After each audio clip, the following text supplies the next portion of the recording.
Mon Dieu, mais qu'est-ce que vous m'avez fait? On cherchait un type et c'est vous qui avez gagné la timbale. Remo Williams, le choix idéal. Pour lutter, il doit apprendre. Remo sans armes et dangereux, un flic déterminé à devenir aussi rapide que le vent, aussi léger que l'air, aussi subtil que l'éther et aussi puissant que le feu. Pour cela, il n'y a qu'une école, celle du maître Tune. Une fois sorti de là, on ne l'arrêtera plus. Avis aux amateurs. Mardi 20h30, Remo sans armes et dangereux, une mission qui n'a rien d'une méditation. La 5 et Chérie FM présente Rufus. Attends, je suis pas en avance, moi.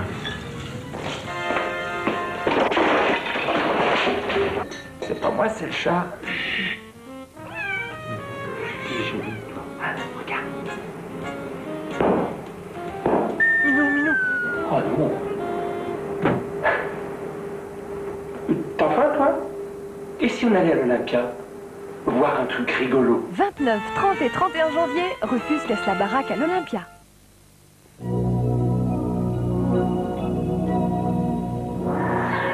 Avec Seiko, votre rendez-vous avec l'info.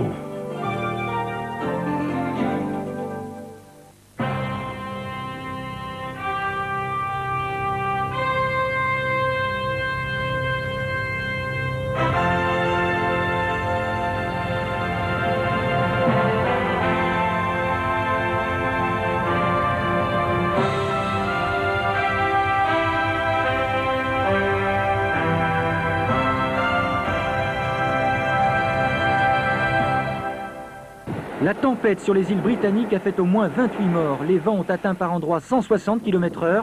Les dégâts sont évalués à plusieurs millions de dollars. En Irlande, 40 000 foyers sont toujours privés d'électricité.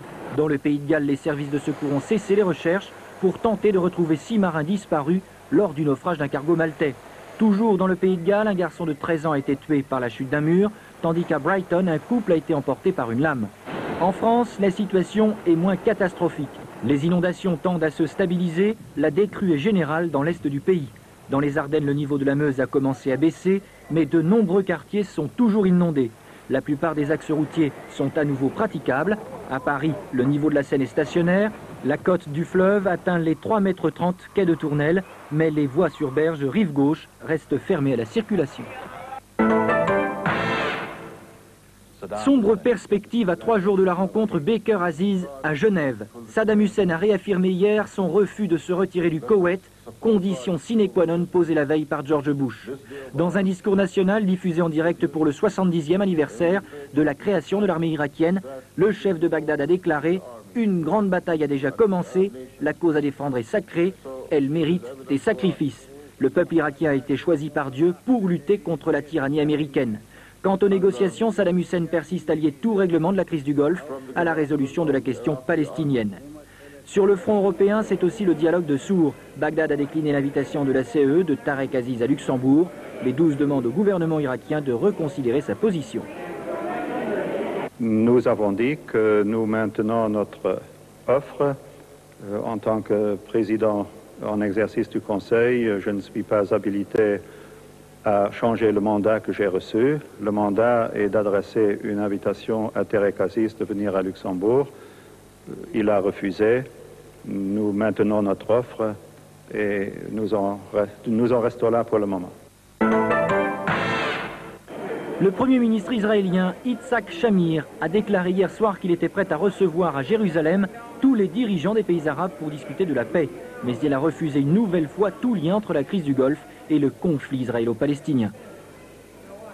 Je ne crois pas qu'il y a un lien direct entre cette crise à laquelle nous faisons face et notre problème. Par principe, la meilleure voie à arriver à un règlement pacifique des conflits israélo-arabes, ce sont des négociations directes entre Israël et les pays arabes et les divers facteurs arabes.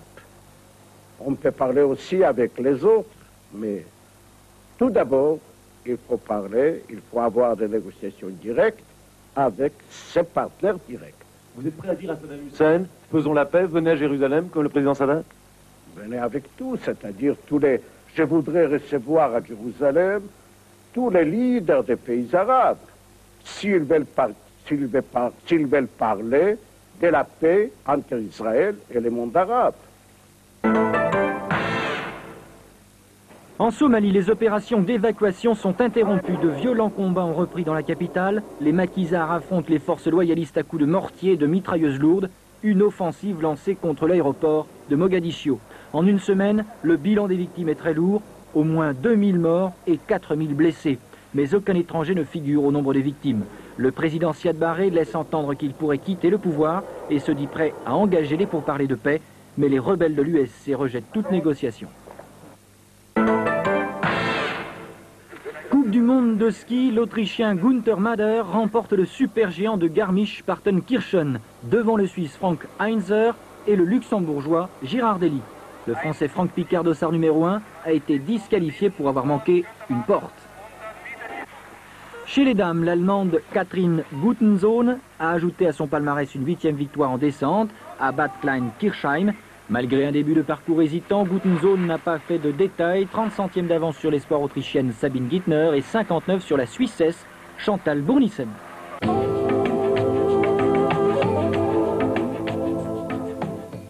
Triplé de Mitsubishi dans la 8e étape du Paris-Dakar. Sur les pistes très rapides qui menaient les concurrents de Toumou à Dirkou au Niger, le japonais Shinozuka a devancé le suédois Ericsson et le français Fontenay. Au classement général, le belge Jackie X rétrograde à la 3e place en raison d'ennuis mécaniques. Et c'est Ari Vatanen qui prend la direction des opérations. Le Finlandais précède le Français Pierre Lartigue de 2 minutes 39 secondes. Chez les motards, Alexandro De Petri signe sa 2e victoire d'étape sur sa Yamaha. Au classement général, 3 hommes se tiennent en quelques secondes. L'Italien Orioli a ravi la première place au Français Thierry Magnaldi pour 18 secondes et l'Espagnol Arcarons, 3e à 35 secondes.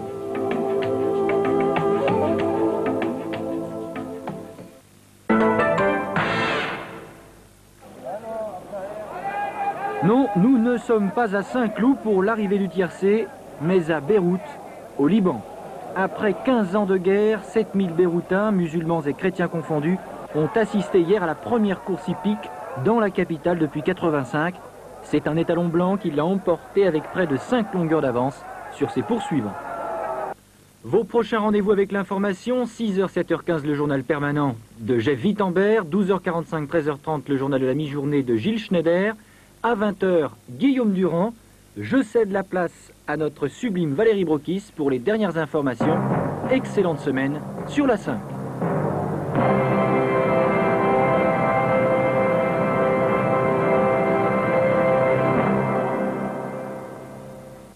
36 65 10 00 24 heures sur 24. L'info qui ne s'arrête jamais.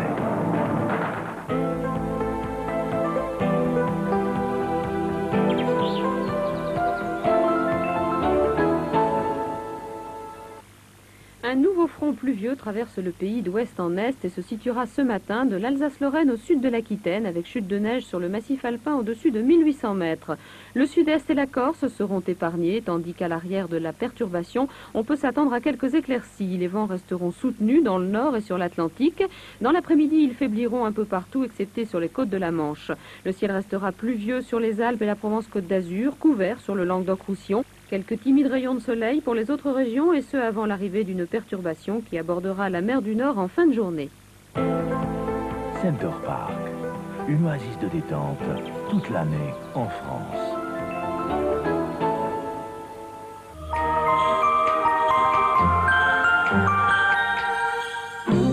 Demain, 20h30, le bras armé de la loi. Le lieutenant Malone risque d'écourter sa retraite. En enquêtant sur le meurtre d'une call girl et en découvrant l'existence d'un commando ultra secret au sein de la police, il ne s'est pas fait que des amis.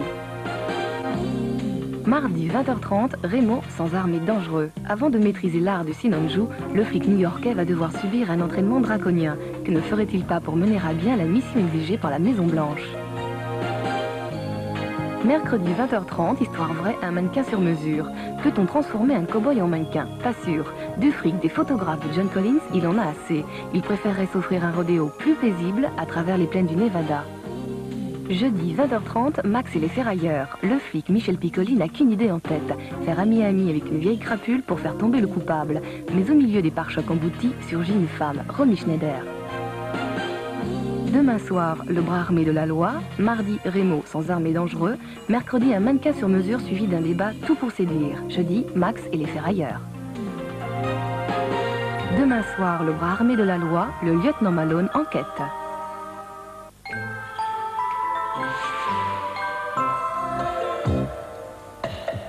Dans les entrailles de la nuit californienne, Jack Gillian, l'homme au micro, retransmet en direct les palpitations de toute une population. Au cœur de la ville, la FM se branche sur la fréquence blues. L'ex-détective passe l'auditoire au crible de sa radioscopie. Jusqu'à capter l'inavouable, car certains soirs à San Francisco, le crime fait aussi passer sa petite annonce sur les ondes. Lundi 22h55, Jack Gillian, l'homme au micro.